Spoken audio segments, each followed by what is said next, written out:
Qardho was the only city that we received a welcome outside the city, and we were farewelled on our way out of the city when we were leaving. We received a very warm welcome and a farewell. Thank you, Reer Qardho.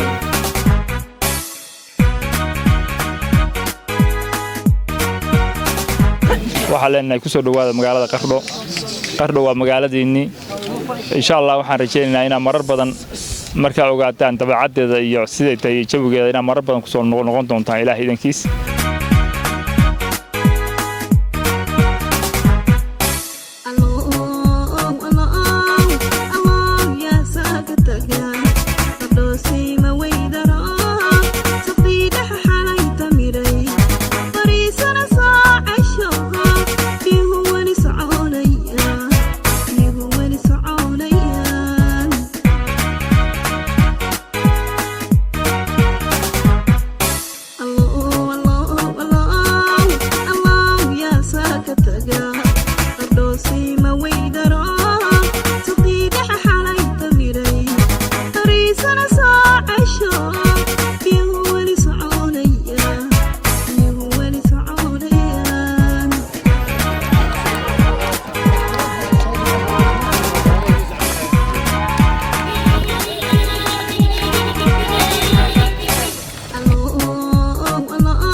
maanta looma kala harin shalayna looma kala harin inta tagayana loo kala hari maayo saasaan loo waday qof walba magaalada yimaada waa la soo dhaweynaa waayde qarna taariikhdeeda bay u leedahay marka taariikhaha dib loo raacina ka soo baxnaa rabnaa insha Allah. The welcoming was amazing. We had a lot of locals, from the mothers to the children to the elderly men, all lined up on the streets clapping and cheering and welcoming us into the city.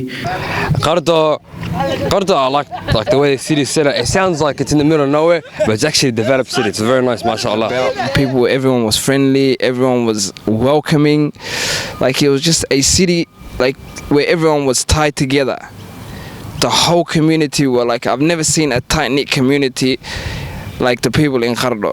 And that was a beautiful thing for us to see. dareenkayga waxa way reer Australia waxa way waa reer Qardho kaleeto reer Qardhona waa reer Australia aniga dareenkayga wuxuu maanta ii cabiraya dadkaas iyagoo faraxsan oo de waa 50-50 waa cadaan iyo madow kii guuleystay waxaan leenahay guuleysta.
oromaayo anaga guulaysanayna sababtoo anigu dhexdhexaad baan ahay labada dhinacba kuwa martida iyo kuwa aan la shaqeeyay labadaba waxaan ahay dhexdhexaad si laaligeed guul cid ka soo badisa anigu waxa muhiim ah oo ahmiyad ah in si nabad ciyaartu ku dhamaato iyagoo walaalo ah faraxsan qoslaya isku group ah isu qoslaya in ciyaartaas u dhamaato. After the game we had a storm on the pitch and then there was a cop car there, the ute.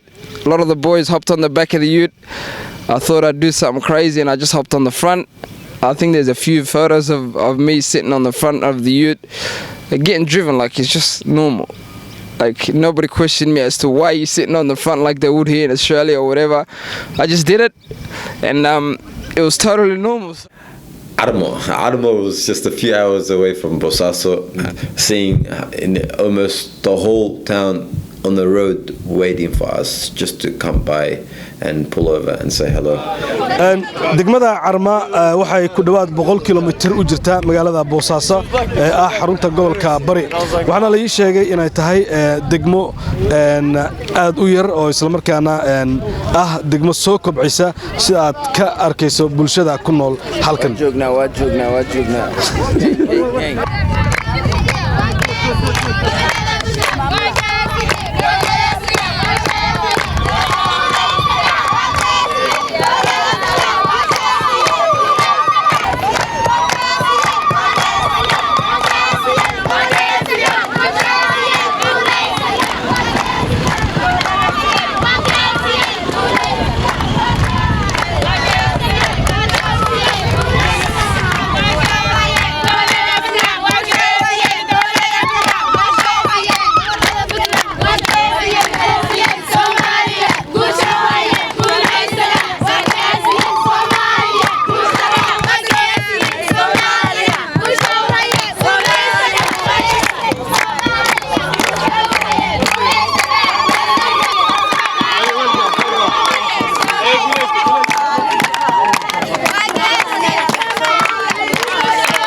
All of a sudden we get to a small town, degmada Armo as it's called, and we had about 20 girls, 20 guys outside. The girls were singing like so dhawaada and then we were thinking to ourselves like, where the hell is this? Like, you know, it was unexpected and whatnot. So then we get down and the girls are singing like welcome, and then we find out that we're in Degmada Armo. We get to their town hall, we sit down with them, we have a word with the mayor, which is Duqa Magaalada or Duqa Degmada. dhammaan bulshada kala duwan ee meeshan isugu timi dhalinyarada iyo gabdhaha reer Armo dhalinyarada isboortiga ah oo ka timi naga soo booqatay Australia aad iyo aad baan idin soo dhawaadayna waxaan leenahay soo dhawaada runtii aad iyo aad bay noo farxad gelinaysaa dhalinyaro intaan la eg oo dal shisheeye ku dhalatay oo dalkoodii soo booqday sanad walbana imaanaya waxay noo tahay fursad iyo farxad weyn inaan maanta la kulanno waxaan leeyahay ku soo dhawaada degmada Armo xafiiskan waa xafiiskii horumarinta mashruuca horumarinta degmada Armo ee dal iftiinshe teamkiisii oo inii taagan bulshada reer Armo oo inii taagan dhamaan waxaan leenahay ku soo dhawaada degmada Armo anoo ku faraxsan anoo Melbourne ka yimid inaan hadana maanta dhalinyarada reer Melbourne aan Armo degan aan ku soo dhaweeyay mar labaad waxaan idin leeyahay guriga ku soo dhawaada Armo waa magaaladiina waxaan leeyahay waa isbedel waxaan leeyahay waa muuqaal iyo iftiin baxaya in maanta dal iyo dibad ay dhalinyartii Soomaaliyeed isdhex marayaan isna bartaan information isdhaafsadaan xiriiraan si ay ugu tashadaan aayahooda dalkooda mustaqbalka soo socda. waxaan leeyahay socodka hala badiyo isu socodka iyo isbooqashadana hala badiyo dalkiina iyo dadkiina gaar ahaan dhalinyarta banaanka ku dhalatay saad hadda aad ugu soo laabateen idinkoo kooxo ah oo aad u fara badan yaan rajaynaynaa kuwa ka badan inay soo booqdaan oo caalamka intiisa kale ku nool.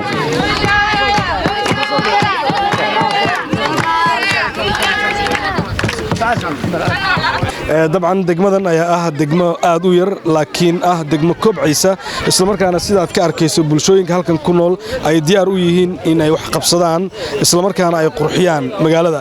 waxa ii muuqda dhismooyin casri ah oo halkan ku yaala waxa soo gaaray adeegyadii dhanka isgaarsiinta oo kale adeegyadii kale ee ganacsiga iyo kaabayaashii dhaqaale ee ay degmo leedahay.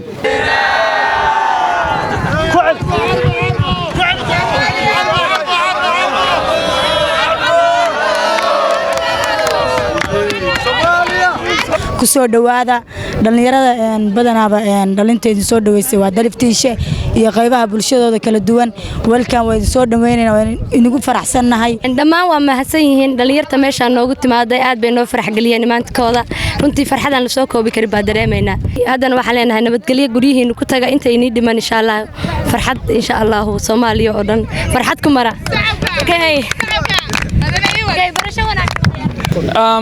The way the people treated you, they treated you like you were their own son, like you've never seen them in your life before, yet they were treating you like you lived with them every single day of their lives, and it put a big smile on my face. All lie, it was very moving. It was very nice.